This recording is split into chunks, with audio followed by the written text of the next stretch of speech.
Welcome, everybody, back to the podcast where faith meets real life, where we sit down at the table and have real conversations about every single day life. We don't sugarcoat it around here. We talk about our struggles, but we also talk about our victories. And once again, back by very popular demand, we have some guests joining us at the table. They were guests, kind of getting a little frequent now, but that's okay. We have my lovely wife, Aubrey, Mrs. Jones herself, and then we have both Mr. and Mrs. Flores joining us today. Back again at the table to talk about a real conversation. We kind of left y'all on a little bit of a cliffhanger last week, but we're going to pick right back up here, and we're going to talk about kids.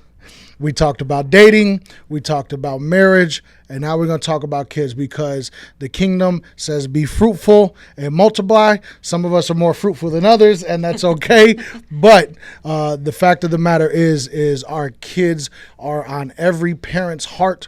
Our kids are a huge part of our lives, obviously, and we want to see our kids raised up in the kingdom correctly. We want to see kids that are going to be trained up, as the Bible says, train up a child in the way that he and she should go, and they will not depart. I have lived a little bit there, so hopefully nobody will hang me for that one. But we got sons and daughters that are being raised up in a world right now that is pretty chaotic. We have sons and daughters right now who are experiencing a completely different world than we experienced when we were kids. They are dealing with more stress, more factors. We have social media, we have the internet, we have the world as we know it being crazy and pushing ideologies and agendas, trying to take our kids. We know that that is a plan and an attack of the enemy, and this is how we attack that attack on us, and we will stop it head first. And we have to start with our kids. So I know this is a heavy conversation. I want to give a little backstory so that way you guys know where we're coming from as far as our stories. If you guys were on the last podcast, you know that Aubrey and I were a blended family. She had a daughter from a relationship, and I had two sons from a relationship. And we came in, and I gave her two sons, and she gave me a daughter. And now we have a son on the way. We have the Floreses, who came together earlier in life and then blossomed a family out of that marriage. So you got many different perspectives that we're going to come from today. We hope to give you some good nuggets just on how we can help our kids. Because at the end of the day, we want to see our kids succeed, we want to see our kids successful, and we want to see our kids following Christ. So, as we did last time, ladies first, all right. I will hand it off to you guys, and let's talk about kids. Let's talk about what is on your hearts as a wife, as a mother, as a daughter. Both a daughter who was young and now a daughter who is older and has daughters of their own. So, ladies, you have the floor. Do you want to go first? I can go first this time. Yeah. I think the last time we left on dating and how to pick your spouse. Yep. But I think it's important to also know how to pick your spouse who's going to be the future parent of your child. You're picking for a woman, you're picking a father. Yes. A future father. Yep. I think it's so important. You want someone that's going to be patient and kind and caring and also helpful. Yeah. Because it's a lot. Yeah. It can be a lot. Yeah. Let's see. What else do I have? I actually put that verse you said it. Train up a child? Yes. It's a very foundational verse. I want to go back to that, but continue. Absolutely. Yeah. Well, I'm going to say the verse and then we can go ahead. Yeah. Train up a child in the way that he should go, and when he is old, he will not depart from it. Yeah, that comes from Proverbs. Yes, Proverbs 22:6. Yes. And there's so many more than just that one that is in the Bible. The Bible literally is a roadmap on how to raise your kids. That's good. But I think that scripture specifically, like the Proverbs 31 woman, that's Yes. used so much on how to be a woman of God, that is like the scripture everyone holds to as a parent. And I know you had some stuff that you had on that. You brought up the perfect scripture for this podcast today for this episode, and Aubrey, kicking us off. We're gonna have I feel like a lot of great items to discuss here. But I just want to go back to that scripture: train up a child in the way they should go. I find it very fascinating and interesting and amazing, quite frankly, that when the Bible says train up a child, it doesn't say teach them. It doesn't say tell them what to do. It doesn't say, have the pastor, show them. Come on. It says train up. Train is very specific in that passage, because the fact of the matter is that the responsibility falls on us. It starts with us as parents, and it is our responsibility to live what we are trying to show our children. But training somebody is not just telling them how something works. You're showing them. You're actually living that. You're believing that. You're doing everything you say. And especially, we're talking in a Christian context, in a church context. I see so many times, and I have seen so many times, where parents, they want the church to fix all the problems in the family. It is not the church's responsibility. It's the parents' responsibility. Yes, and they want to throw their kids at the pastor. And believe me, the pastor's a great person to look to wisdom and guidance. That's not what I'm saying. They want to throw the children at the children's ministry. They want the youth pastor to do something about it. They want, and then they wonder why their kids are having all these issues, but they refuse to take the responsibility themselves. Say, hey, it starts in the home. It's not the youth group. I think it was my sister and her and her husband do the Next Gen ministry.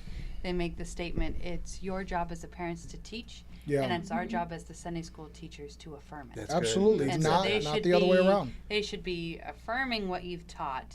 But again, people will throw kids at the church and go, teach my kids, train my kids for me.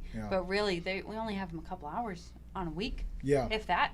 Like, you have schools have them 5 days a week, and then you have them at home 7 days a week. So you are the number one influence in their life as a parent. And I'm glad you said that, because that was one of the statistics. I don't have the numbers here exactly, but if you really think about it, you have 52 weeks in a year, and you spend about an average, if you go twice a week, which most people don't, and we're not shaming anybody at all, it's just the reality of the statistics. But if you only come on Sundays, we're only here for maybe 2 to 3 hours on a Sunday. If you're coming early and staying late, so that's whatever, 2 times 52, maybe 100 or so hours in a week or in a year. In a year. In a That's year. if you're consistent. Like, That's you are exactly. there every Sunday. And let me just say this too. If you don't know how to train up your child, because we touched on it on the last episode too, babe, you said it, is you have to be taught how to be a wife. Well, at the same time, if you don't know how to train your kids, if you were never taught that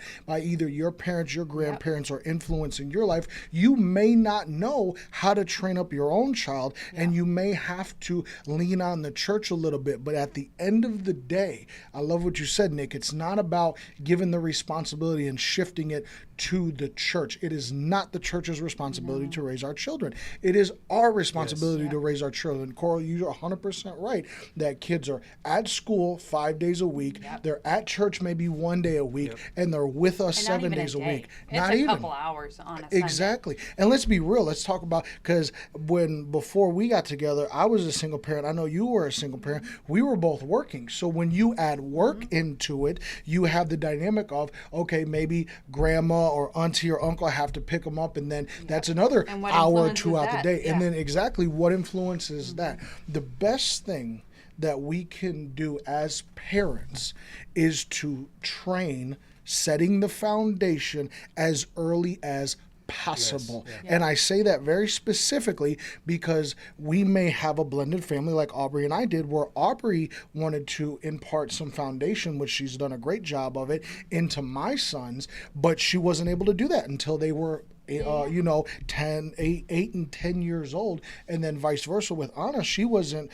She was 12 years old when we got involved, and there may be the flip side of it. So as early as possible that you are training and setting a foundation for your children, because once you establish that foundation, once you give them a moral compass, once you give them and put that word, that Bible and Christ inside their heart, no matter where they go in life, no matter what they do, they are always going to be pulled back and guided by that moral compass, because we set that foundation. Go ahead, guys. I'll open it up. You know, and when we're talking about training, we want to break that down of what that looks like. Break it down, bro. absolutely. Take your time. We want to sit on this, this example for a little while and kind of break down what it is to train a child. What does that look like? Yeah. The biggest thing is when, as a parent, we need to make sure we're living the way we say things. We do what we say, mean what we say.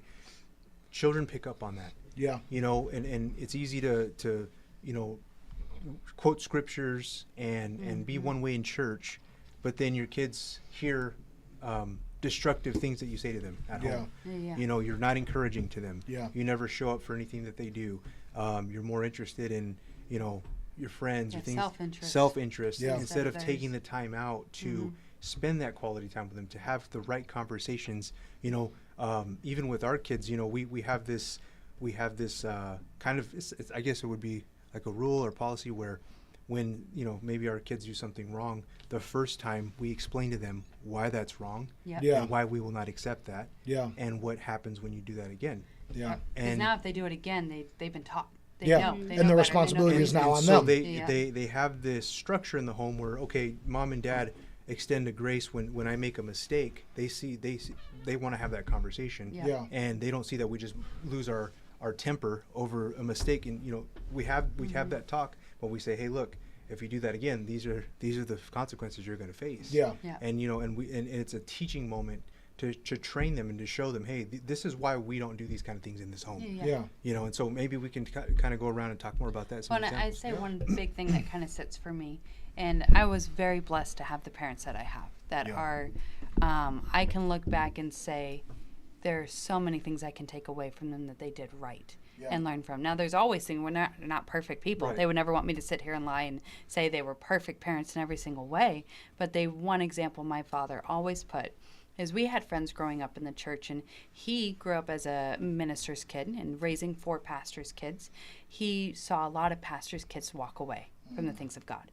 And so he had to sit there and ask himself, why is that? Why do I saw ministers' kids at his age, walking away, and then seeing kids that are his friends raising kids or whatnot, and then walking away.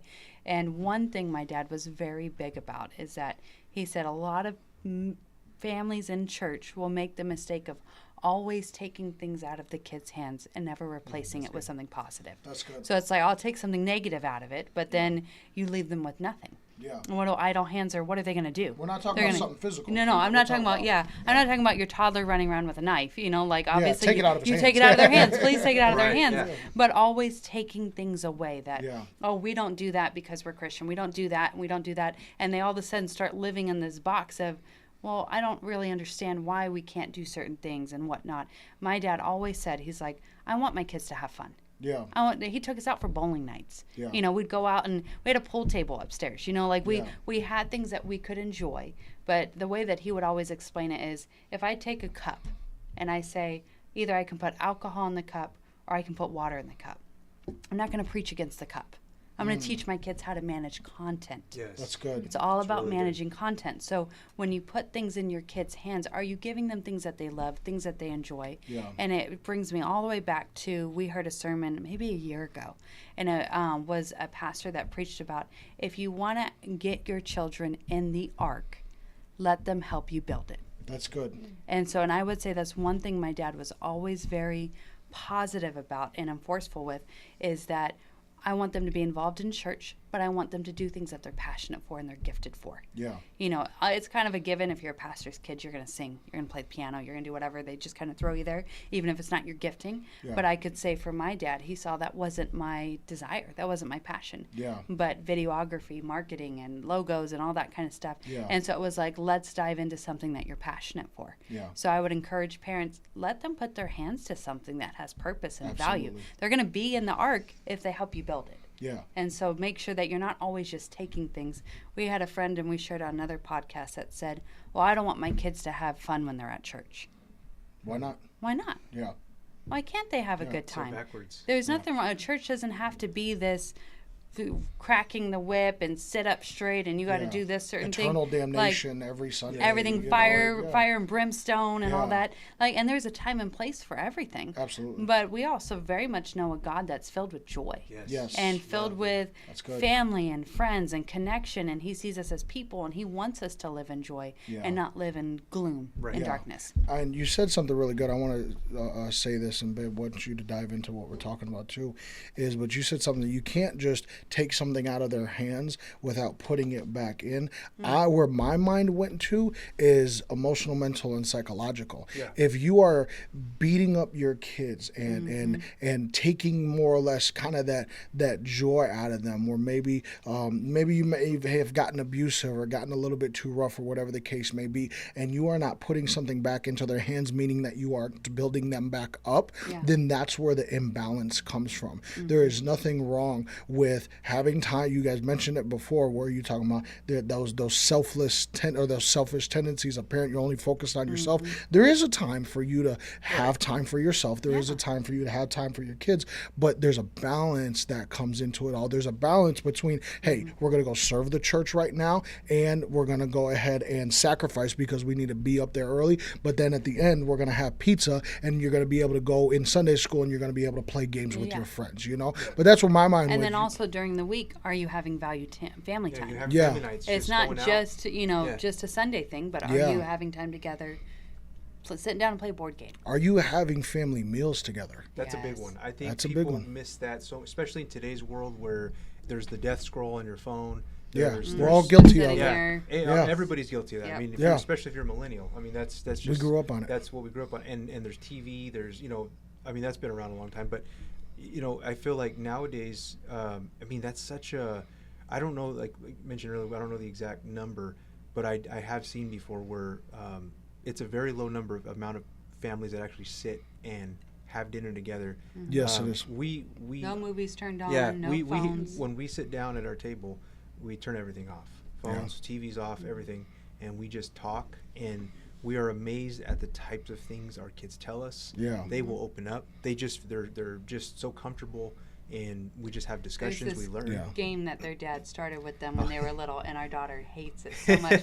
But he'll be like, "All right, if you had to give up Italian food, or you had to give up ice cream, but you could keep cookies or whatnot for the rest of your life, what would you?" And it's silly, but that's just, we just kill time while we're eating dinner and talk about it. And my daughter, though, she used to cry when she was like 4 or 5. She's like, I can't give up ice cream. And we're like, no, not teach you really. how to make decisions here, right? Exactly. Ice cream or cookies. Life lessons with ice cream and cookies. But it was but it's good. That's good things stuff. That and so now the kids twist it on us. All right, Mom, if you could never have this, but you could have this, and it's just our engaging conversation we have at the dinner table.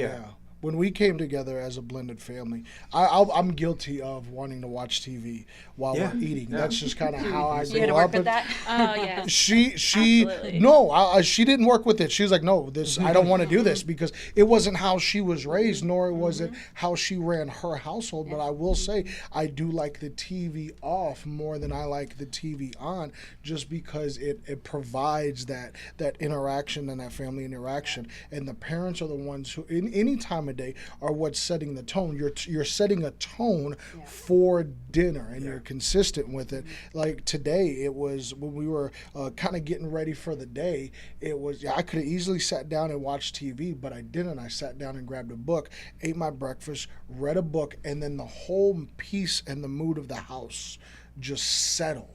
And my kids are seeing that, and I've been, being more diligent about reading the Bible out in the open, not this hideaway secret thing. And that's where the training goes in, is because you have to be able to show your kids what to do. I know you had Anna in church early. I had C and Isaiah in the church early when we were still stacking chairs in the sanctuary at the end of service. This is just what we do. You know, and that's a good point, Jazz. You're talking about, stacking chairs. That's like the number one. If like, you grew up if in you Well, go I to was church- single at the Yeah. time, so I was trying to Yeah, impress. you're trying to impress. You're trying, and Now you that's see a how flex. many That's your pick single up. man flex In right the church, there. that's a flex for a church guy. Like, look how many chairs I got. You know what I mean? Girl sees a guy carrying one chair. Nah, she's like, you know, no, You're not a That's an provider. L. next. Yo, That was yeah. our swipe. That was our That's- modern day. yeah. That was the swipe. I'm like, go to the next one. Let's see. This guy comes I was in just carrying trying to be a five godly arms. man. No, I'm over here trying to. No, I hurt my back. Go ahead, bro. but no. So I mean, that's a funny analogy. It's so true, though. I mean, it really. And what I got from that is, I have a son. You have two sons and a son on the way. And of course, this is for daughters as well. But one thing that I always make a point to do, and I early on I didn't. My son's just now 6, so it's easier now. But any time that I have to do something physically, like labor, manual, change the battery in the car, change the oil. I have to, the other Bring day, the garbage cans bring the in. garbage can. That's another thing. I had to replace some lights in our house that went out. Some of our light fixtures, I had to get on a ladder and, rewire everything. And those things were annoying, but, we got it done. Yeah. But my son will go, Dad, can I help you? And before I would say, no, I just got to get this done. It's, you're small, you're getting in the way. Now I say, absolutely, grab that screwdriver. Yeah. Come with me. It's almost like I expect it now. I say, hey, I got to go to the garage and, change the battery or something. And I bring him with me. And that's not just me telling him how to do something. That's training. And the same thing now, that's just a physical example, but the same thing spiritually. Yeah. And the same thing when it comes to being a man of God with your kids is that you're not just praying. You're saying, hey, come pray with me. Come read the Bible. We're going to do this together. You're going to be a part of that. Like Coral mentioned earlier, you're going to help build the ark. Yeah. And so it's important. And we're talking about training your child. And you talked about taking your kids with you and you were picking up chairs. They were seeing that example. You didn't just talk about it. They saw what you were doing. And it's so important to include them. Make sure that your kids are very directly involved with the things that you're doing spiritually and even just physically. It builds them.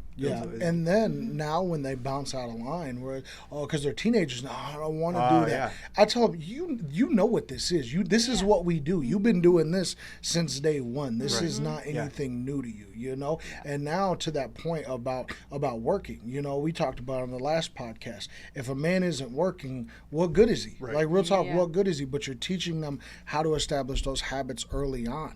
I remember when we first moved down here to Arizona, I would be doing yard work with my kids. Now I go send my kids to do the yard work and then I come and check on it. Like, okay. But then at the same time too, not shy to get out there and get it done with them because there's that balance where, okay, you need to be able to train them up where they can do it responsibly, but then there's that quality check, whether it's something physical, whether it's work, whether it's their friends, whether it's spiritually, being able to come back and check what are they doing now? How is their quality of life now? What are they producing now? And there's also the joy of working the field with your dad. Yeah. And you all of a sudden you're shoulder to shoulder together. Yeah. And doing that. I mean, even as a girl, I actually really enjoyed when my dad would be out changing the oil in the car and I'd go out there and learn how to do it with him. I was my daddy's girl. I was a tomboy. And I loved that. I'd go out and pick weeds with him. Absolutely. But it was that quality time too. Yes, he taught me how to do it. I can do some pretty good gardening, and get some stuff done. But I remember doing it with him. Yeah. That is a memory that will never fade. Quality time beats quantity of time any day of the week. Well, I saw this on Instagram. It asked the question. It said, if you really ask yourself honestly, do you look at your phone more than you make eye contact with your children? That's a good question. I mean, if you sat there and asked yourself, are your kids used to you doing this? Yeah. Like when they're talking, hey, Mom, can I ask you a question? Hey, Dad, can I ask you a question? And if you're like this the whole time, yeah, what's up? Yeah. Uh-huh. Yeah. Like that. They need to see that you see them. Yeah. They need to feel seen. They need to feel validated by a father. Yes. Yeah. That's something, women can provide validation, but there's nothing like validation from a father. No. And so women provide a lot more love, compassion, nurturing. Yeah. But a father speaks into you. Yeah. And again, creating that eye contact with them. I know it's a simple thing, but if you're not sitting there and having eye contact with your kids and talking to them, then you're missing some valuable moments. And you're also moments. kind of showing them whatever is here on your phone is more important than anything they have to say. Absolutely. Yeah. And again, we're all guilty of it. Oh, but absolutely. that is such a good point because just as the memories that you had with your dad and changing the oil, will our children have the memory of just seeing us on the phone? Like when kids are young, we're snapping so many pictures. Oh my gosh, yes, all the time. And my kids asked me a couple months ago, Dad, did you get the pictures? It was a choir My kids say the concert. same thing. Yeah, well, it was a choir concert. Dad, did you get the pictures? they Did know you Dad get the took video? pictures. Yeah. Well, this was my answer to him. I said, no. He's like, what do you mean? I said, I think I took like 2 pictures. Well, why, Dad? Because I was enjoying watching moment, you. yeah. I wasn't looking at it through the Yeah. lens of my phone. I was watching you. So that way, how many times do we actually go back and look at the pictures of our children? Hardly ever. But you're in the moment with them. Good. And babe, I want to give you room to talk about Anna, because she really is a great child. She's very mature for her age, and you did a very good job in raising her, starting her off very early, and we know that she's going to be able to take the bull by the horn, so to speak, with life. But you started on that. What are some of the things that you did for her very early on to set her up for where she is now? Well, honestly, it was looking back and thinking about how I was raised. Yeah. I have an amazing father, and he has I don't want to say it's a unique way of looking at life and raising kids, but he definitely is the person I call when I'm like, okay, this is what happened. What do I do? Yeah. And he can come quick with an answer, and I'm like, okay, I got it. Yeah. And so looking back, just looking back to how I was raised in church.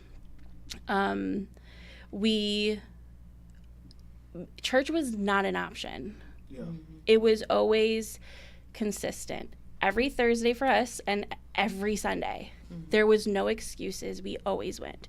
God was always first. When we would come home, we would have those family dinners, no TV, conversations, and he would also pray with us. And we always used to make fun out of him for doing this. We used to call him Pastor Bob Cox or Pastor Cox, which was kind of funny because the pastor at our time, his name was also Pastor Cox. Yeah. So what he would do is he would flip our TV, because it was, the big box TVs at the time, and it had a roller thing. Our and kids don't know. No. He would turn it around and it would become his pulpit, and he'd get his Bible and he'd give us scripture, and he would preach to us on nights that we didn't have church. And so he was always speaking into us, always giving us the word, and having to do that as a single parent was so hard. Yeah. So a lot of what I did also involved my dad, and he was like, you know what, she doesn't have her dad. So he also helped and stepped up and became that father figure for her in her life. Wow. And I did what I could, taking her to church when she was little. There's this video I have. She's so cute, singing into a fan, made up a song, and was singing to Jesus. I love it. It was so sweet. But she also, I don't know how to explain it. She just had this, or all kids do. They have this eager to learn and eager to do things and be curious. Absolutely. Yeah. That's what and I makes them never, so yes, observant. exactly. I never shot her down with that. I allowed her to be curious. I allowed her to make mistakes. And then when she got to a certain age, it was, okay, well, now you need responsibilities. Yeah. So that's where, you give them age-appropriate things, but then when they get to a certain age, it's like, okay, now you need to learn how to do these things by yourself. Yep. And the more responsibility you give them, the more self-esteem and confidence that they're going to have in themselves. From day one, I wanted her to be independent. Oh, yeah. I think I've made her a little too independent. You still need mom, okay? Yeah, you still need me. I'm still here. You're not 18 yet. Yep. Right. But she is so independent. She's so responsible. I forget she's still a teenager. She's 16 now. Yeah. And I forget. And you forget because of the thoughts and opinions that she comes up with on her own. It's not you having to pull something out of her when we're having a conversation. She's so emotionally mature. Yes. Yeah. She surprises me, and I'm assuming maybe it's because of what I've taught her. I can only assume that. she will be put in situations with teachers or students or something, and she will not agree with them, or they will put her in a position where she's not comfortable. Yeah. And she has to step up and kind of be that adult in the room for a minute and address the situation. She came home with some situation that she had at school with a teacher. Teacher was being mean to her, being disrespectful, and she told me what she had said, and I was like, wow, you handled that very well. And I think I've always told her that, oh my gosh, I'm having a brain fart. It's okay. I'm so tired from today. Yeah, no, you're good. You're kind of talking about how your daughter has the confidence to handle situations when you're not around. Yeah. And that only, She does. and that's it's amazing. That only comes from what you've instilled in her in the home. That type of confidence, that type of boldness to know, and we strive to do that with our children. Our children are still young; they're not teenagers yet.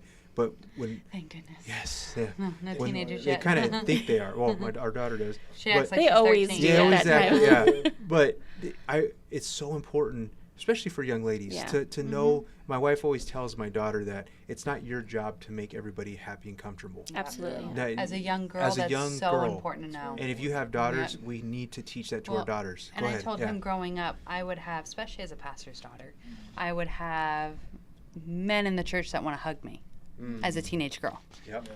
And there were times that things were said inappropriately, things that were done inappropriately. And I told my husband that there were several times where I would feel uncomfortable, but I was worried if I didn't if I said something or didn't hug them back, then I'll make this an uncomfortable situation. And so what I've made very sure to teach our daughter, it is not your job to make men comfortable by making yourself uncomfortable. It's never your job to make anybody comfortable. But I want her very much, I've told her, I said, there are going to be times where you're going to feel unsafe or uncertain about a situation. And I believe that is God pulling at you, telling you, this is dangerous. This is not okay.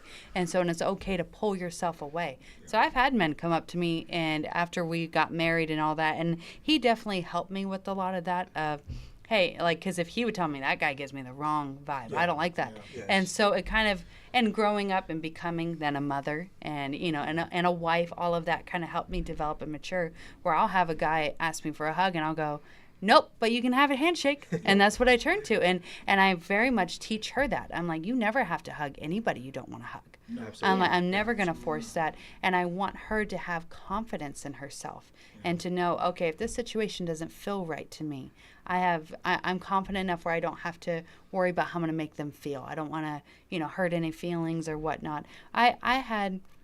My father made us aware at a very young age. We had a man calling the church and leaving voicemails that were very inappropriate voicemails about my sister and I.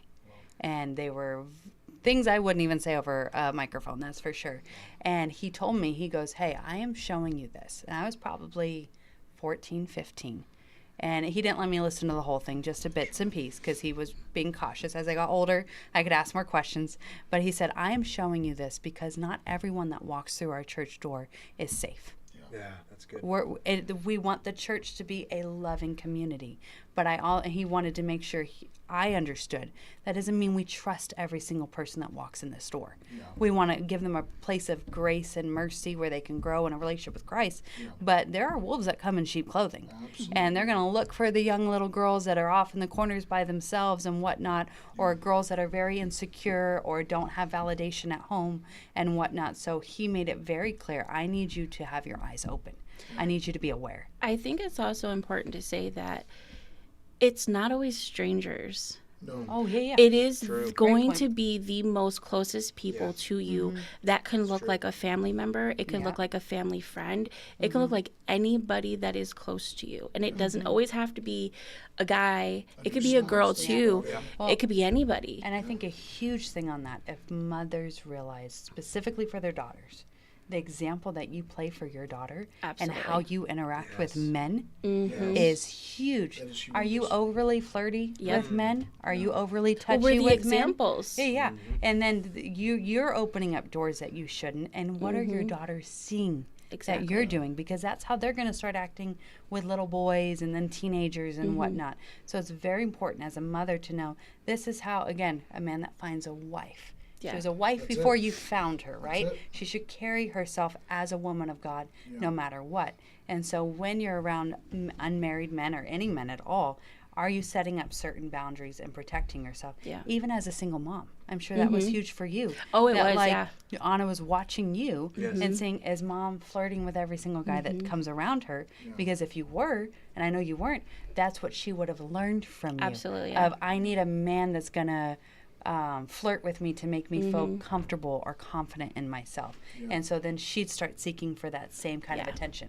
And that was one thing I had that was really important with her when I was raising her, is I didn't want to bring just anybody around her.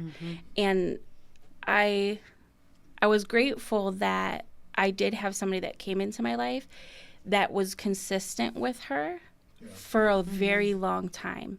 And he was able to be that father figure for her. But even after him and I had ended, it was, even with him and I, we never lived together.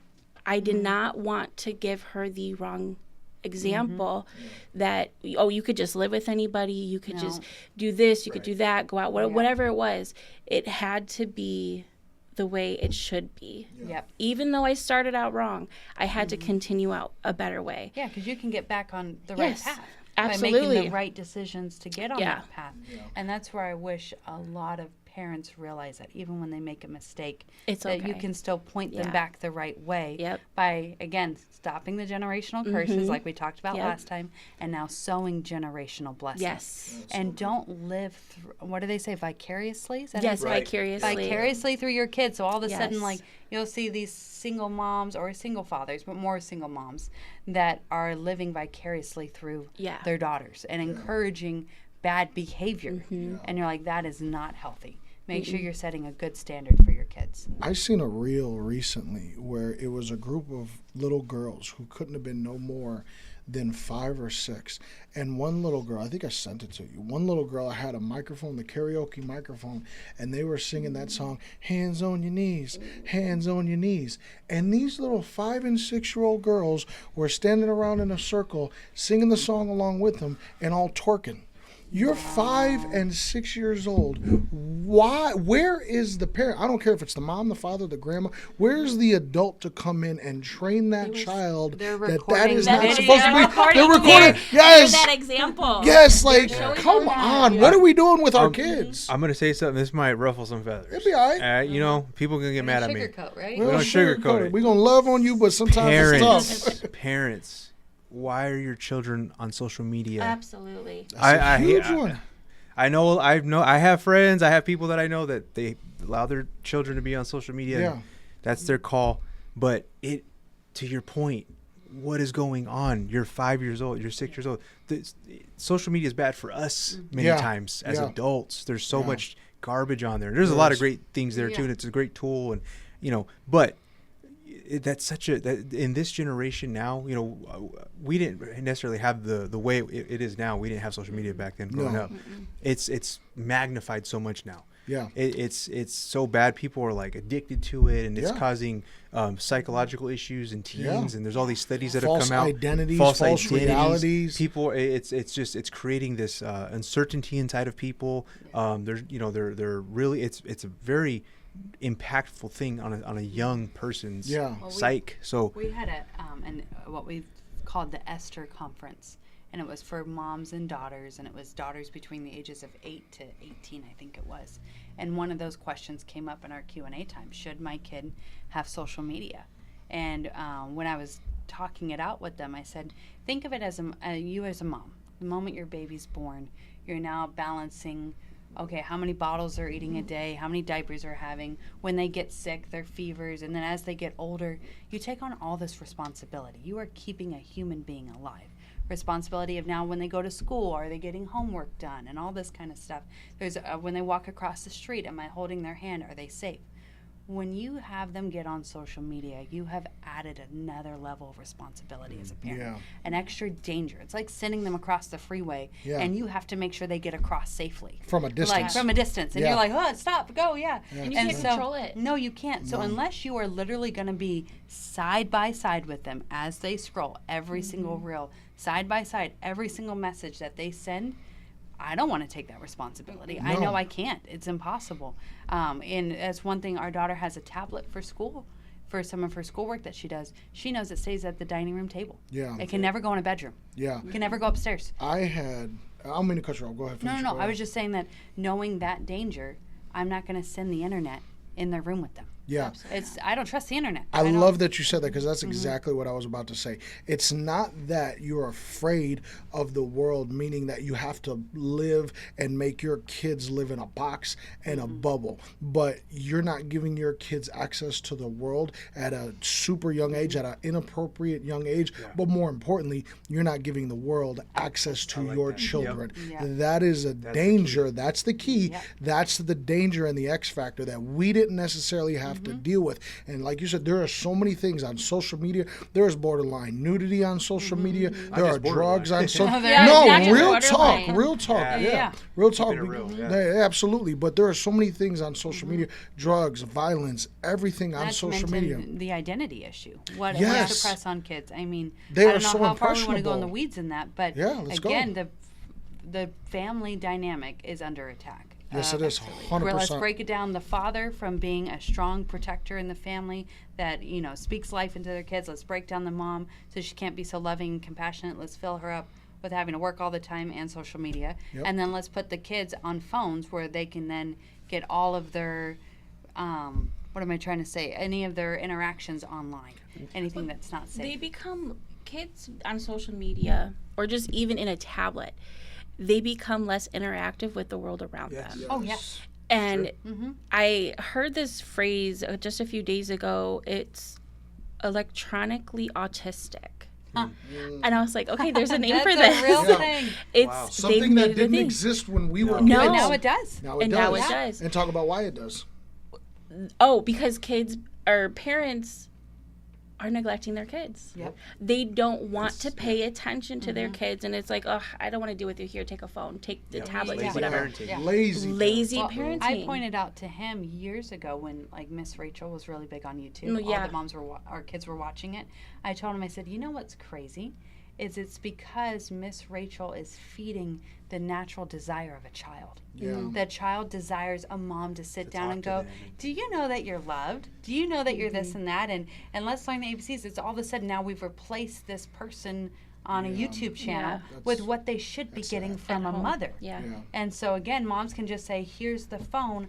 I don't have to then do what I'm responsible for. Yeah. And that, that's one big thing from the very beginning of the podcast I wanted to make sure I mentioned.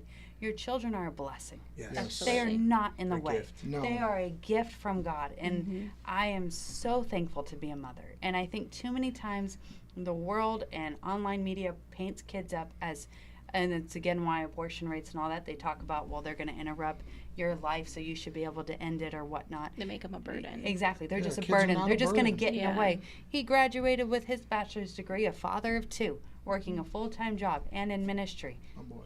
He's a working man, like I said.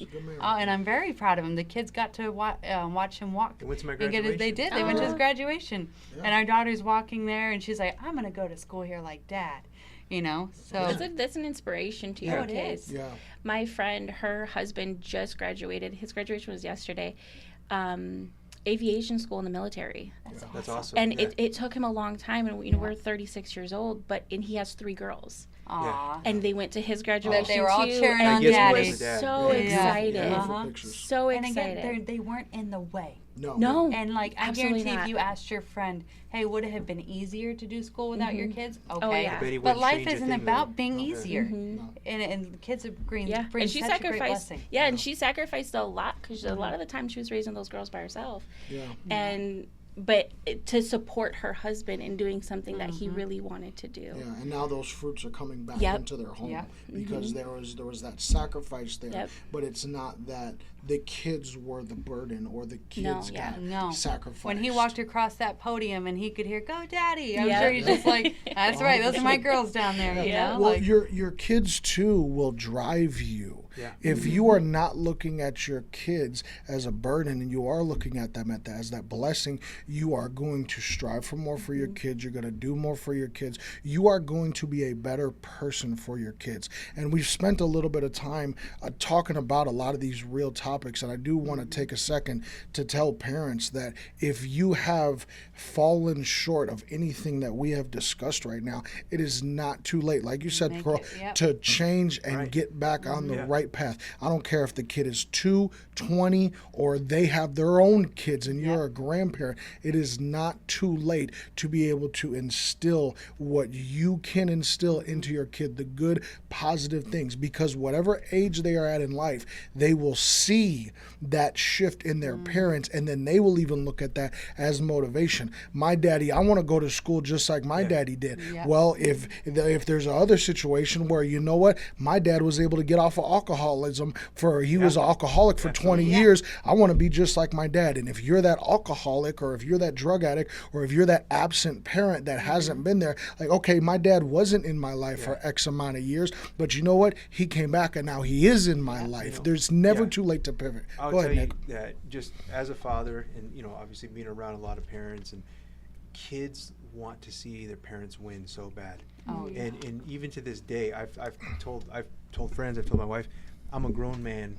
and when my dad will say, "Man, that's awesome," or he's proud of me about something that I've accomplished, or it still means so much to me, and I'm an adult already. He's still your dad. It's still my dad, and so it's such an important it's such an important dynamic where we're talking about having discipline in your life, and your kids watching that discipline. Yeah. A lot of parents, they don't have any structure in the home. They have no self-discipline. See, it's not always just about rules in your house either. Yeah. And I have rules on my kids and I discipline them. Well, no, are you disciplined? Yeah. That's what we need to be Come on, asking. bro, talk about Are it. you Especially disciplined? the men. Yes, especially men. Are you getting up every your day? wife will follow your lead. Do your Yep, kids they will. see that dad never dad's a pushover? Did your kids ever what are they seeing? What kind of example are you making sure that you have a structure for yourself? Yeah. Yep. Make it sure that you take care of yourself health wise, spiritually. Absolutely. Having good relationships with other people, friends, and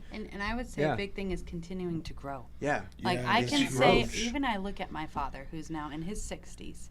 He is not the same man he was when I was 12 years old, Yeah. when I was 16 years old, You're not when supposed I to was stay the 20 same. years old. No. He can, and my mom as well. Yeah. I'll never forget my mom. One time this was several years ago, and we were talking about a situation, and I said something. I'm not even remembering what it was, but I will never forget. My mom came to me and said, "You really taught me something there. Wow. When you said that, it made me see it from a different way, and I learned a lot."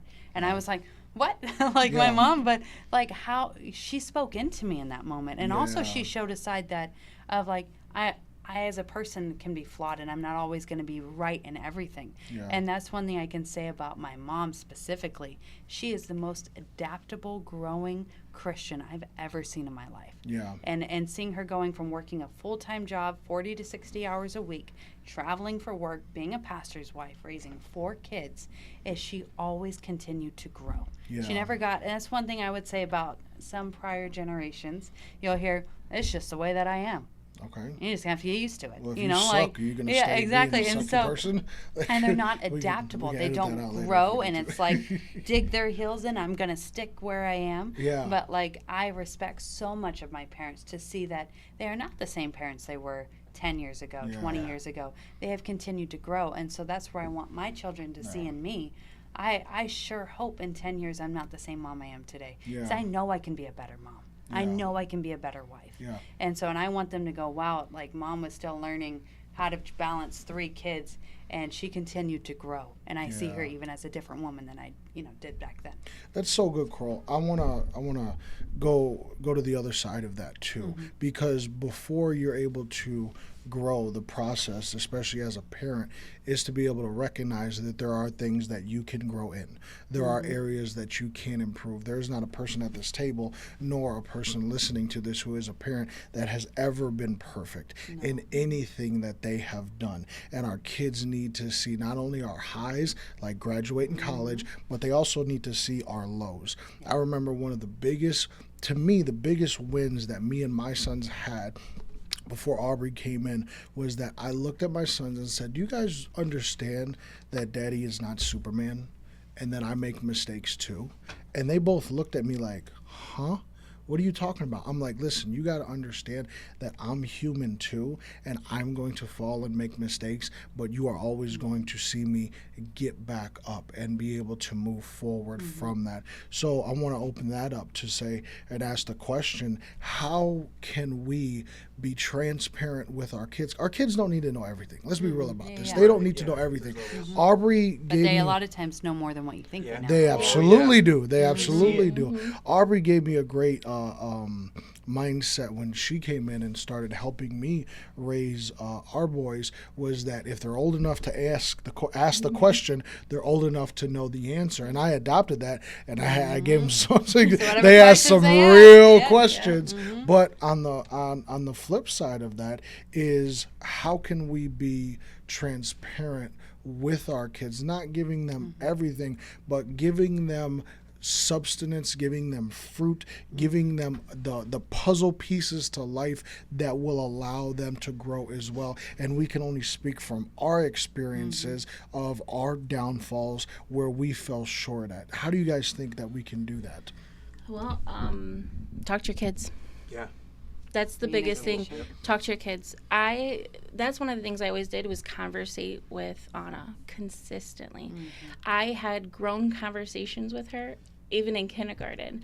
One of the things I would tell her is, she was going into kindergarten. I knew she was gonna see a boy, or a boy was gonna see her, and it's like, I understand that you might be seeing a boy that you think might be a little cute, but it's okay to look at boys and be like, "Oh, he's cute," but school is your focus. Stay focused. And so little things like that I did throughout her life, and always conversated with her. And she's always been able to be open with me and talk to me about things and feel comfortable to talk to me about these things. Still comfortable. Even though she's like, "I know you're going to be mad, and I've been wanting to talk to you about this." She's got to work up that courage a little bit, but she'll still come into me and she'll still talk to me about it. It's such a good point. You're talking about Aubrey with just, it seems simple, have a conversation with him. But the main reason she feels comfortable is because you've built that trust with her where she can come up to you. And as a parent, we must ask ourselves, are we approachable? Anytime our kids, when you're talking about, you told your sons, "Well, I make mistakes too." Do you allow them to make mistakes? They're not perfect either. Do we hold them to a higher standard than we hold ourselves? And so I'm going to give you an example. Our daughter, she's such a good kid. She hardly does anything wrong. But nobody's perfect. And she's 9 years old. So her big dilemmas are sometimes quite funny. But she made a mistake recently, and she came to us middle of the night, and we were about going to bed, and she walks in our room and she's crying. We're like, "What's going on?" And she said, I made a big mistake, Mom and Dad. I'm really sorry." And we're like, "Oh my goodness, what are you waking us up for?" And she said, you told me not to buy any games like on the phone or pay for anything, or it was like a phone or an iPad or something. It was on her iPad down, and we keep it downstairs. We keep it downstairs. She goes, it's on Kid Lock, so she can only get kid stuff. And she had purchased something for like $1. It was a game. It was something. It was like the game that we allowed her to play, but she had allowed to buy the little extra thing. And I get notifications for all of it. And so it was like $1. It was like 99 cents. And she goes, "I'm so sorry." And she came in with the money. Yeah, and she came in. "I'll pay you back."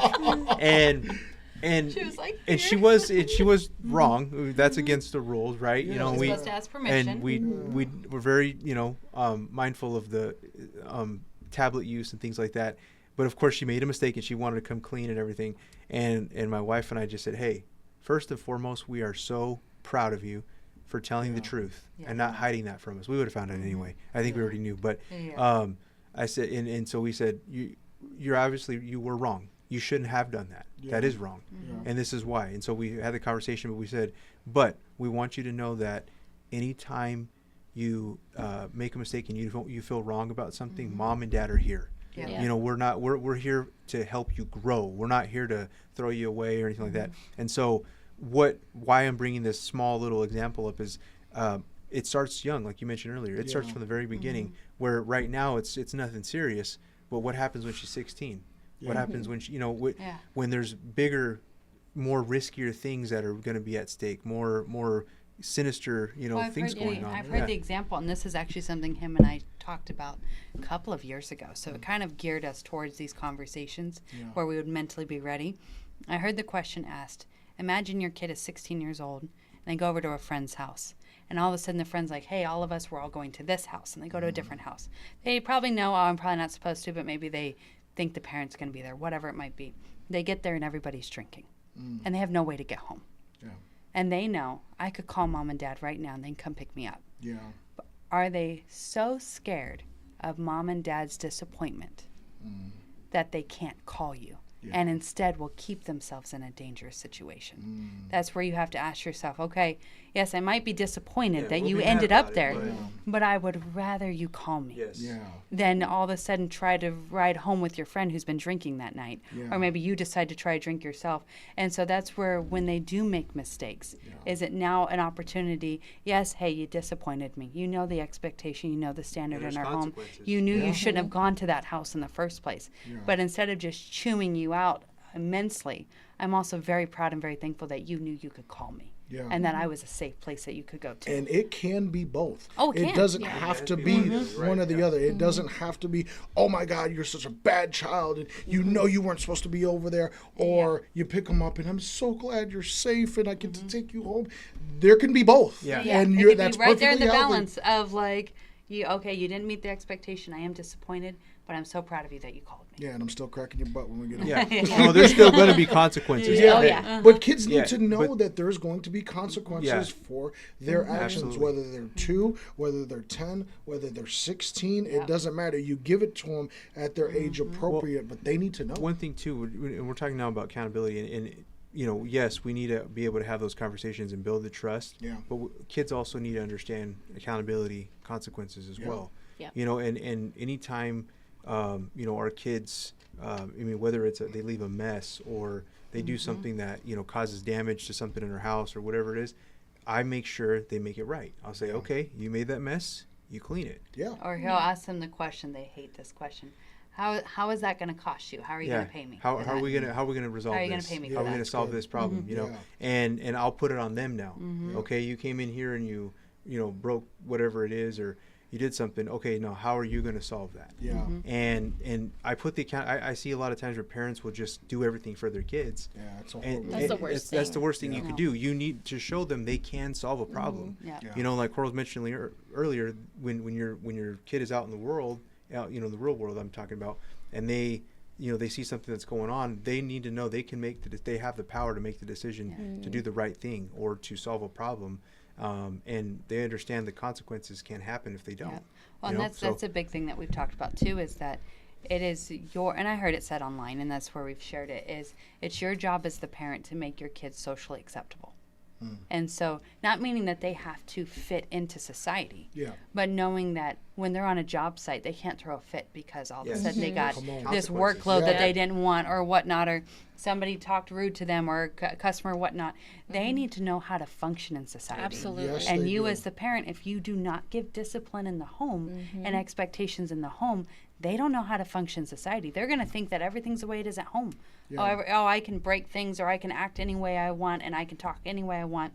and nothing ever happens to me. Then they're a 25-year-old man yelling at a guy in a parking lot, and they're going to get their lights punched out of them. You know, like that's just Those how, consequences. because you don't know, you got to know how to be socially acceptable and how to live in society. Here's the end result of all that. We'll talk about something that's going on right now, where people are going into, I don't care whatever political side people stand on. I'm not going political with this. We're talking about consequences and training up a child, and where the lack of training has fallen into. But there have been people going in and they're vandalizing Teslas and going into Tesla dealerships and setting them to fire and different things like that. Well, I heard, Or they were robbing Apple stores or before. they're robbing it's Apple all kinds stores. of stuff. Yeah, but I heard a story with the Tesla that one kid got arrested. He was about 20, 25 years old, and when the cops were interviewing him, they said, "Well, you did this. It cost the X amount of money, and these are the felonies that you're going to get charged with, or you're being charged with." And he's like, "What? Wait, no, I didn't mean to do that." And the cops, "What do you mean you didn't mean to do that? You showed up at a Tesla dealership, you set fire to them, or it was an individual's car, whatever the case would be. You vandalized and you destroyed somebody's property, and now you're being charged with these felonies because of that." "No, I was just trying to make this stance and blah blah blah, this and that." Like, no. You committed a crime, and now in his mugshot, he's bawling his eyes out in his mugshot. But you said it best, Nick, is these kids need accountability and need to be able to understand. I remember this past week, my son last week had to swap out his inner tube on his bike. I sat there with him. I showed him how to swap out his inner tube on his bike. I showed him one time, and then his inner tube busted again. I said, "Okay, well, now you can do it. You know how to do it?" He's like, "Yeah, Dad, I got it." "Okay, cool." I said, "When you do it, you grab my tools and you put my tools back when you're done with them." Well, sure enough, he came out there, and I was so proud of him because I came into the garage and he's already doing it. I was like, he was like, "Dad, I'm gonna go change my inner tube. Can you come help?" I'm like, "Yeah, sure." And I was helping get dinner ready. So after I got dinner ready, came out and I was like, "Hey, you good?" And he was already almost done with it. I'm like, "Hey, great job, dude." Yeah. But then I walked in a couple hours later, my tools were still sitting there on I was wondering, the I'm floor. like, did the tools get put away? No, absolutely. But here's the thing. I walked into him and I said, I didn't scold him for it. I didn't jump down the store. I said, "Hey, well, you fixed your bike, right?" He's like, "Yeah." I was like, I told you when you were done with my tools to put my tools back, and you did not put my tools back." And immediately he's like, and his head dropped, not in shame, but in disappointment, because he disappointed in himself because he knew he could do better, and he knew that he messed up. And I said, "Now go put my tools back." That's good. You know, we're talking about accountability, and earlier we were talking about building that trust. And yes, there are times when you have to, have the conversation, and it's not always going to be so stringent. But there are times when your kids do need to understand there are consequences for your actions. Yes. Yeah. And my kids are small again, so I don't have big teenager stories yet. But it was over the summer, and my kids sometimes will get money for birthdays and so they got a little bit of money put away. Got a little something in the piggy bank. You know what I mean? Put it in this stock, that stock. Sometimes they got more than Dad does. Just laying around. But play big bank, take a little. Yeah. Well, so they both have their little. They might have a few bucks, and I had they wanted to go outside. We don't have a pool, so they wanted to get wet. I want to get in the water and whatever. So we go down to Walmart and we find the coolest slip and slide. Dad being a fun dad was like, let's go get him a slip and slide. I was like, I think I balled out and I bought him like a $25 slip and slide. You know what I mean? Yeah. Just like, man, he's got all flexing, the accessories. Everything. He sets a little. You got to blow it up too. And everything. Yeah. So they're so over the moon, right? So we go home, plug it in, get the water going. They're having a blast. Well, they were, I believe they were like putting something sharp. Bronson. It wasn't even Adele. Yeah. And the same day we brought it home, they busted it, and it was Put a broken. hole in it. And they were like, "Dad," and they're upset, they're crying, and they're all mad. And I say, "Well, it looks like you guys are gonna have to buy a new slip and slide." Yep. 100%. And I knew it was very low cost. I mean, it was like a $20-$25 slip and slide, but the lesson was important. And they said, well, Dad, we want another one. I said, well, I already bought you one. Yeah. And you broke it. And the Bronson only had like $5 or $6. So he had like $5 or $6, and Adele had the lion's share. She had like the rest of it. She's the older one. So. Yeah. And it was really cool to see. They came together. They pitched in, and they said, Dad, they came to me and they go, "We're sorry. We have the money. We want another one." And I said, "Okay, well, Dad went and bought you this, and you didn't treat it right. You didn't respect the thing that I bought for you, and you broke it. And that's not how life works. Just because you got to take care of the things you have. Yeah. And so when you break something, guess what? Yeah. It costs to repair it. It costs to fix it. Yes, it does. And so, like with your boys, you showed them, hey, this is what you have to do. Yeah. This is the steps when you're using tools. You got to put them away, right? Yeah. And so they pitched and they gave me the money and we went. And they took care of that one. Yeah, and they didn't summer. break it. It lasted the rest They of got the skin summer. in the game. I remember See? one time after they got the new one, Bronson was out there and he started poking something at it, and his sister's like, "What are you thinking? That costs $20." Yeah, Like, hold I them paid for accountable. that. This is Like, mine. and so she protected it. It Yeah. was like, and that's where I'm not against allowances for parents who do allowance for their sure. kids. Hey, that can be a good thing, but there are some things I'm not going to pay my kids for. No. They clean their room. Yeah. That is their room. That is your And my contribution. daughter cleans up the dog's to the poop house. because that is her dog. Yep. And I'm not going to pay you to put away your laundry, and I'm not. Now, there might be some other little jobs I say, hey, I one time paid her for putting her brother's clothes away. I had a whole bunch of stuff. I was like, hey, you want to earn $10 and, do your brother's reorganize his closet and all that? Yeah. And she was all for it. She was like, Yeah. yeah, let's do it. Yeah. But again, there's things that you're just responsible for. Yeah. You're not going to get any extra credit or anything for it. It's just this belongs to you, and Just you to need be to take a care of it. functional person, Yep. because the principles still apply, because just like you did that when they were younger to teenagers, because we got teenagers now, Anna is very responsible with money. She will get money. That girl will save money. She will doubt. save She's my money and saver. save money and save money. And then C now is saving up to go to NAYC. And we told him he had some birthday money, and we're like, all right, you're gonna put some skin in the game. You want to go to this trip? This trip, it's a trip. Y'all know the price for that trip. It's in the thousands. You know what I'm saying? Yeah. But for flight and all of that, okay. And if they want some new clothes for Yeah. it, like, Yeah, come on. exactly. But the principle is still Yeah. the same. And we told him, like, all right, you put the skin in the game, pay the startup to help get you sell some stuff. You get out there and you move, and then you bring that back, and you can. We're teaching you the principles of being able to be responsible in providing and creating something that you want. We will help you along the way. We've sat there and helped them. We'll go to the store with you. We'll get the supplies. We'll bring it back, and we'll help you put it together, and we'll do all of that for you. But at the end of the day, this is on you to be able to get out there and be able to make this thing happen if you want to experience that. There was a lot of opportunities for him in that moment too. Not just that, but also a financial learning experience for him, because it was, you're going to take this $50, you're going to go buy what you need, but then you're going to try. What profit are you going to get? Exactly. Yeah. You're going to flip it and you're going to make however much. And he had to sit down and he had to figure out how he was going to do that. And then is the work worth the profit? All that Exactly. kind of stuff. It's little entrepreneurs, really. Yes. Absolutely. Well, and then too, a lot of times parents are afraid to see their kids disappointed. I'm sorry, you're going to be disappointed in life. We all hit He's disappointment. a lot harder on the kids Yeah. in that way, which has been Yeah, good for me. but- because as a mom, we want to cushion everything. Yeah, and I Like, see parents doing this, and they don't allow their kids to learn Yeah. disappointment. That is actually a disservice to your children. It really Yes, is. it When is. It you cripples them. it cripples them. Yes, it You does. you rob them of being able to learn those valuable skills in life. Of hey, we're gonna run into some dead ends. We're as gonna adults, you don't get the job promotion. Yeah, you don't get the like- promotion. People don't always like you. Yeah. You lose money. Things break down on you. Yeah. And guess what? You got to figure it out. You got to solve it. And so, with kids, I see parents when they just they reward them for every little thing, and it's like you're not teaching. That's not how life works. And there's nothing wrong with having just every once in a while we're going to do something special for no reason. I'm not talking about that, but there's times in life where hey. I tell my kids this, so obviously we have a boy and we have two girls. And so, dynamically there's different things in the house. And there will be times I tell my kids, I go, Dad's not always going to be fair. Yeah. And what I mean by that is that there's going to be days when I'm going to take your sister out and we're going to have fun and you're not coming. Yeah.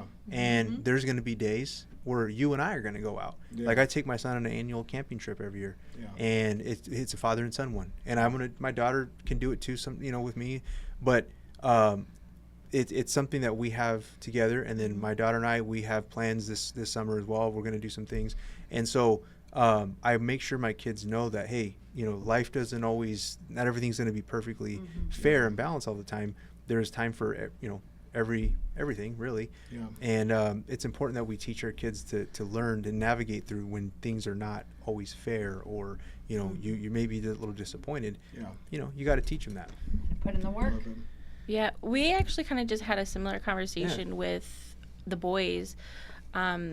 They were kind of talking about how it was unfair with some of the things that they had to do. In our household, there's no specific chores to one specific person.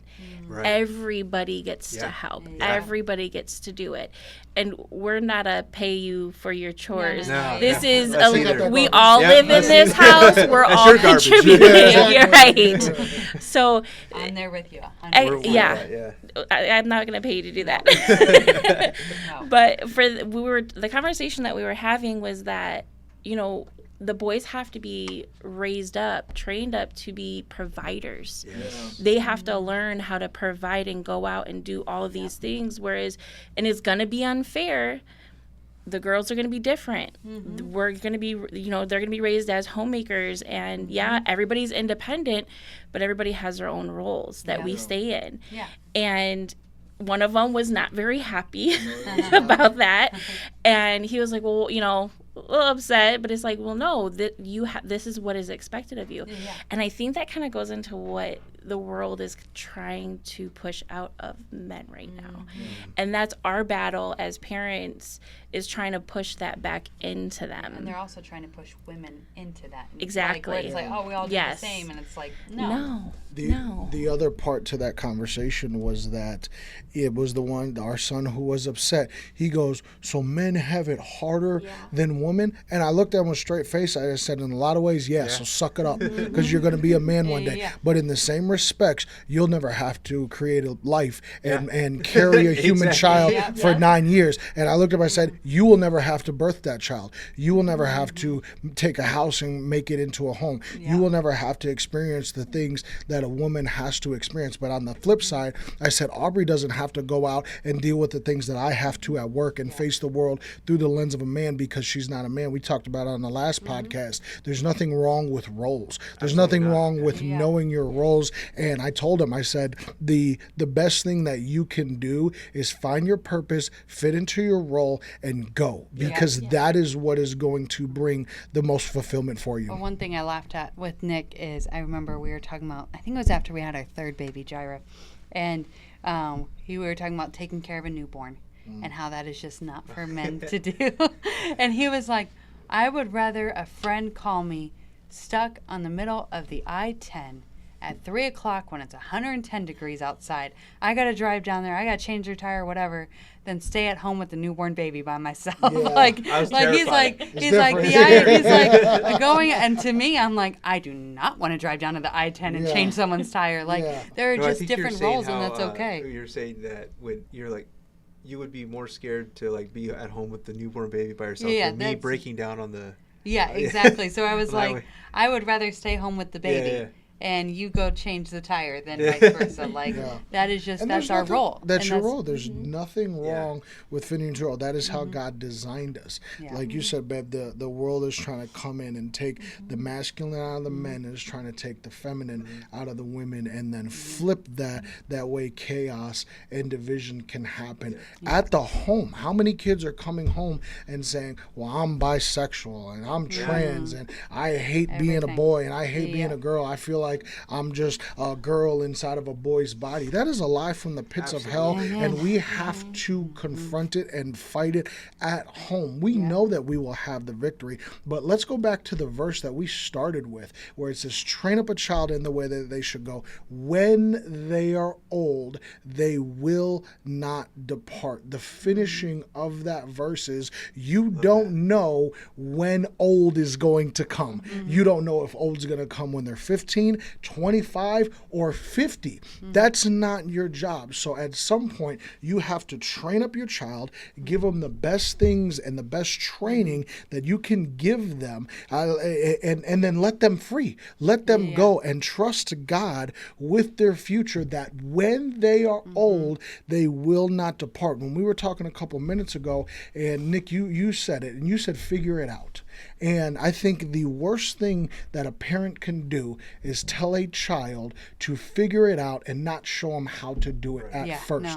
But if you tell them and train them and give them the tools to be able to get it done, and they say, go figure it out, they are equipped to be able to go figure it out. But if you don't equip your children to figure it out, then they will go out into this world and they will figure something out. But at the end, on the flip side of that, if you do everything for them, at the end of the day, they are going to have to get out into the world and they are going to try to figure it out. And if you've handicapped them, then you're doing them a disservice. One of the things that I think that is really important is don't allow them to have a I can't attitude. It's not I can't, it's I don't want to, is what they're really saying. Or, and I'm trying. Or, Yeah, I'm trying, because I tell my sons, I'm trying. And I tell them, you know what trying is? It's just an excuse not to get it done. That's all trying is. And you'll go through your entire life trying. You'll go through your entire life, like you were talking about having discipline, and you'll try and you'll try and you'll try. But if you never get it done, then you never get it done. Another thing that I told my boys is that there is a big difference between you having potential and you executing on that potential, because your desire to do something, your intentions to do something, when you get to a certain age, it doesn't mean nothing if you don't produce. If you don't produce, then you just have nothing. You have to be able to produce. And I have to go back to when you brought up the scripture again, train up a child in the way they should go, and when they are old, they're not going to depart from it. That does not mean, and we mentioned at the beginning, take your kids to church on Sunday. No. And when they're old, they're not going to depart from it. Yeah. Or take your kids to, Bible quizzing or whatnot when they're old. It's training your child. And the big thing that I've seen so much growing up are parents who attended church services but never lived it. Never followed through with it. And then they keep saying, oh, when they're old, they'll come back. When they're old, they'll come back. And the prayer is that they will. But you have to sit there and ask yourself the honest question, have I done everything that I can to train? We said before the podcast started, and it's just hit me right here about talking about job experiences. People don't quit jobs, they quit managers. Absolutely. You could apply that in the home. That's good. When kids quit parents because the parent has not been actually an example of what a godly father is. That's good. And that's where if anything gets through this podcast is for parents to take on that responsibility of, I need to train them up in the way that they should go. And then when they're old, they won't depart from it. But again, it's not just, I just read an occasional scripture. When you were bringing up the example of showing your kids and equipping them, I had a friend growing up that when she went to her dad and said, Dad, why is it that we don't do certain things? He literally grabbed a Bible, handed it to her, and said, read. Didn't tell her what scripture, didn't tell her what book, didn't tell her what chapter, just handed her a book from Genesis to Revelations and said, read. And that girl dealt with a lot more issues with her father. Now with my father, if I asked him a question, he'd go, let's take a look right here. I'm going to show you exactly where the scripture is. I'm going to show you exactly why. And that to me was huge. That was him training me. That wasn't him just, oh, hey, here's a book, go and read, or here's go to Sunday school and just go learn something. But he took the ownership of, I'm going to train you and I'm going to show you. And that to me was life-changing. The best thing you can, I'm sorry, go ahead. No, the best thing you can do to that point is, especially when your kids are either asking questions, curious, wanting answers, or even jumping out of line, because I've done that with my boys. You hit them with Bible.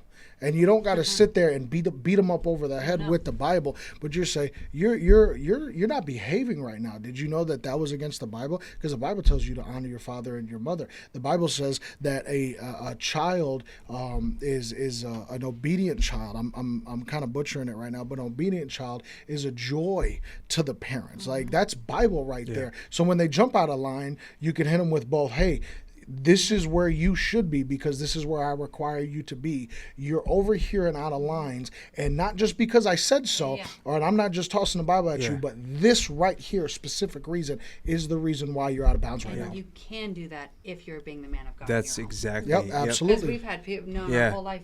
They'll quote the Bible all day, but then they're a different person. And that was one thing I was going to bring up. We're talking about showing them, not just just kind of saying that to them.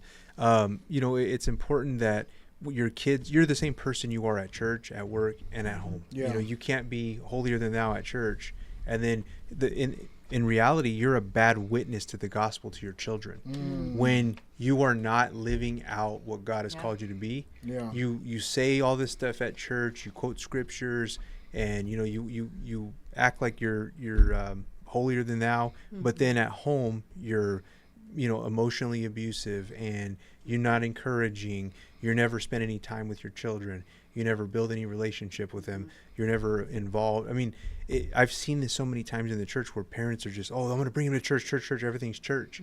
And at home, they're completely different. And so it's important for your kids are like, if this is what church is all about, if this is what living for God looks like, I don't want nothing to do with it. That is why there's so many pastors' kids that turn away from the church because of that reason. It's important that you live it. And that's one thing that my dad was always very clear about, is it's not God and then ministry and then my family. It's God first, always, no matter what. He should guide everything that you're doing in your life. But your family is your number one ministry. It is your number one calling. And so for you to make sure that that's being fulfilled first, you can't be the pastor that you need to be if your home's not fulfilled. I had so many pastor friends grow up that they were pastors' kids, PKs, just like us. And again, I'm not saying my parents were perfect parents, but they were good parents. They were godly parents, and that they really tried to balance the same thing at home that they did at church. And so our experiences were completely different. The things that they have to say about their parents and how they grew up in church is very different than mine. And it's not, and I would say a big, huge thing for anyone, whether you're a pastor, minister, or even just a saint, that the opinions of others don't come at the expense of your children. Like, you're embarrassing me in front of these people, and so I'm gonna make sure you act a certain way in front of them or whatnot. You try to make your kids sit on this pedestal. That's a good point. In front of a certain group of people. And because you say, look at me, look at my kids, they're down at the altar praying, and even though really you twisted their arm and made them go up there, and it wasn't even a heartfelt decision, but they knew they'd get their butt whooped at home if they didn't. And so then you think that makes them look a certain way. You're teaching them how to be fake. You're teaching them how to be fake, and all they are going to resent you for it. You're teaching and now them they're going to resent too. God. They're absolutely just learning religion and just steps, and as long as we just look a certain part, that's all that matters, and then I can act any way I want at home. The Bible talks about the fruits of the Spirit. The Bible says that you are known for your fruits, and you are known for what you reproduce. And if you are not producing good fruit in your own life, and again, nobody is perfect. There is not a perfect parent on this planet. That whether you're a single parent, married, whether you did it and you blended a family, whether you started a family, it doesn't matter. Nobody is perfect, but you can pick up at any point in your life and start to do these good habits and produce good fruit in your children's life. I want to wrap up here because we've been talking about a lot of good stuff, and I want to make sure that we spend just a little bit of time not beating parents up, because parents, we all know, being a parent is a tough job. Being a parent is a tiring job. Our children are our greatest blessings, and they wear us out. They are our highest stress levels, and they just wear us out. But final thoughts for parents, whether you have great examples like we've shared today of kids who have developed into great teenagers, whether they may be jumping out of bounds a little bit, whether you guys are younger children and they're showing fruits in their life and good habits and qualities in their life already. But final thoughts to parents.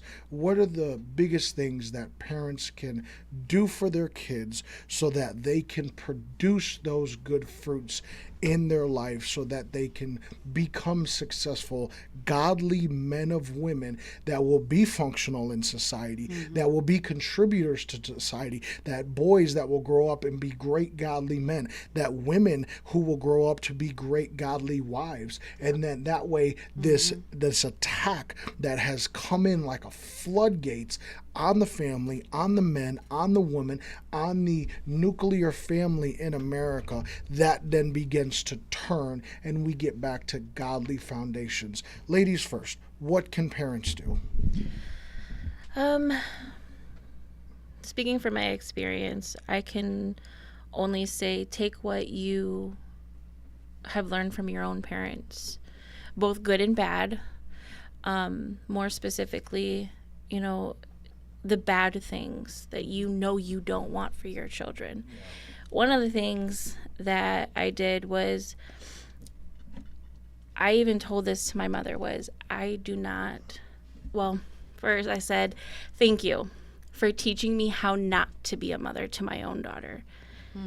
And moving forward, I have done everything and anything I could to make sure that I was not the mother that my mother was to me.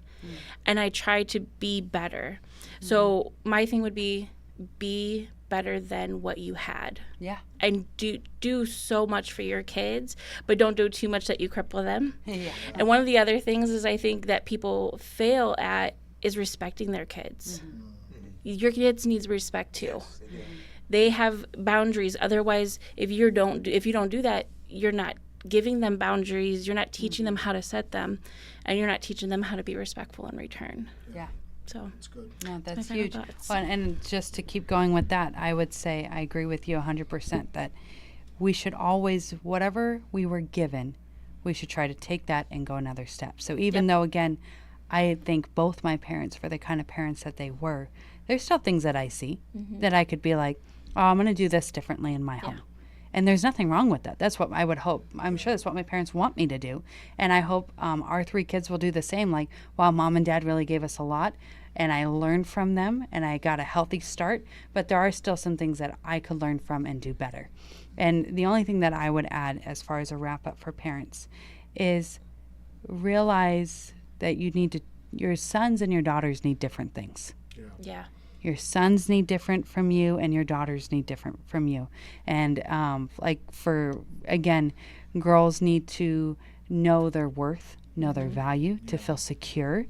They need to know that they do not need to go out and search for this value or this validation from random people. If it's men, boys out there or whatnot, they need to know their worth.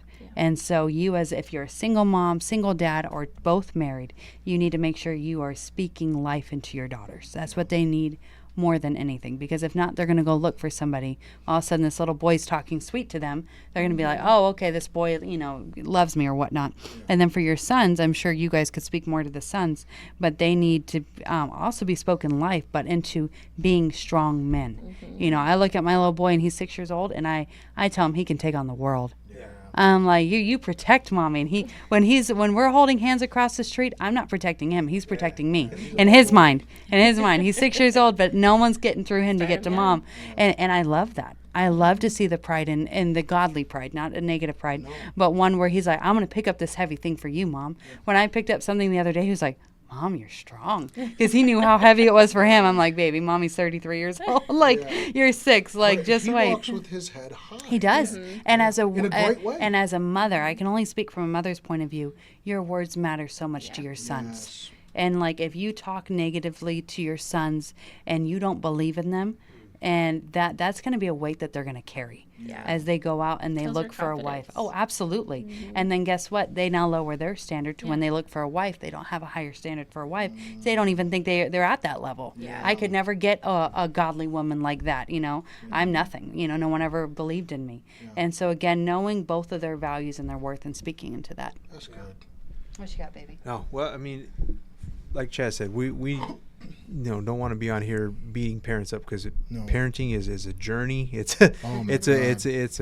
a big responsibility. I don't but think you're ever ready for you're it. never ready. No, you no never. matter what stage You you're just at. got to. Ask you as when you're pregnant with your first kid. You ready? To be Dad? Yeah. Ready to be a No. mom? Yeah. I'm not. My kids asked me that. It was like, Dad, were you ready when we were? I said, no, I wasn't ready, and I'm not ready to raise 2 teenage boys, Yeah. and I'm not ready for you to turn 16 or Exactly. 18. I'm not ready to have another one on the way. No, Yeah. but I'm gonna figure it Exactly. out. Well, and that right there is exactly, testament to what we're talking about. Is it's such a journey. I mean, it's just crazy. It's filled with joy. It's filled. Yeah. There's nothing like it. Being a parent and having children is an absolute blessing. It is. Yeah. It is you learn so much. You grow so much as a person. God gives that to us to. It's a responsibility put on us from God. Yeah. And I would say that just spend as much time as you can with your children. You'll never regret. I always tell my wife this: we'll never regret time spent with our kids. Yeah. I mean, you know, we can make all the money in the world. We can go on trips all over the world, as many, you know, as we want or whatever, but we'll never get back that time. Don't go broke doing it. Yeah. But, No, I'm saying we definitely can't do that. I'm saying, but I mean, no amount of trips or anything like that would compensate for just the amount of time that you have with your children. It's very fast. They grow quick. You know, you hear that all the time. Oh, they grow so fast. I mean, we have older people tell us that, like, oh, you know, and I hold those words to my heart when, you know, we'll be out somewhere, and I always notice this. We'll be with our kids, like at a park or at a store, and, you know, old people will be looking and smiling. They love it. You know, they're just wow, your kids are awesome. And they go, oh, I remember those days. I miss them. And that tells me sometimes to slow down. Yeah, and enjoy it. Yes, you know, there's discipline and there's all that kind of stuff. You got to do it, but enjoy it and spend as much time as you can. Teach your kids everything that you've been able to learn. You know, share that with them so they can go out into this world and be godly people and you know, build the kingdom and serve others and you know. So I would say, as much time as you can never go wrong spending with your kids. I have to add one quick thing to that, because I'm sure Aubrey's seen it too on Instagram, where there's these reels going around that say, sometimes I like to imagine when I wake up that I'm actually 80 years old, but I've been given one day to go back in time and spend that day with my kids. And it's, you know, and it's just more about changing your mindset of when you're having that day, like there's going to be a day I'm going to wish I could go back to this moment. And so appreciate the day, right? Like Nick is saying, appreciate that day and that time that you have with your kids and don't let it go by. Yeah.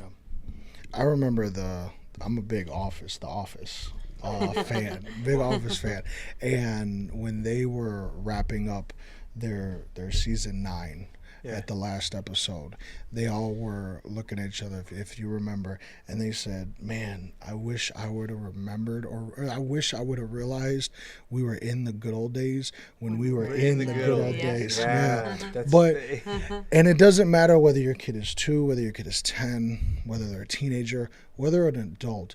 The good old days are still the good old days, but they are the good old days because you make them the good days. I agree with everything that you guys said, and I guess my final thoughts for parents is don't give up on your kids, because not every kid is going to be well behaved. Not every kid is going to come say they spent $1, you know, on their game when they weren't supposed to, you know. But at the end of the day, God gave you your kids for a specific reason, and He knew exactly what He was doing when He entrusted you with them. And it doesn't matter at what stage of life that they are at.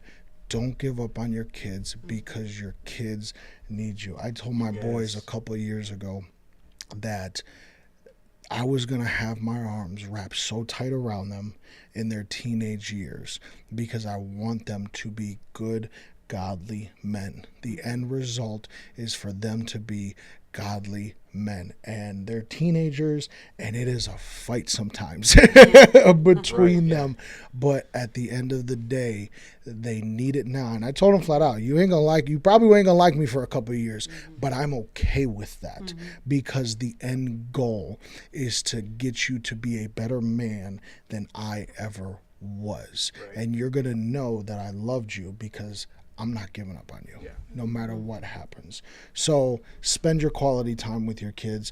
Don't give up on your kids. Make sure you are giving good foundation to your kids at whatever stage of life that you are at. So I hope you got something good out of this. I know we all did. This was a great conversation.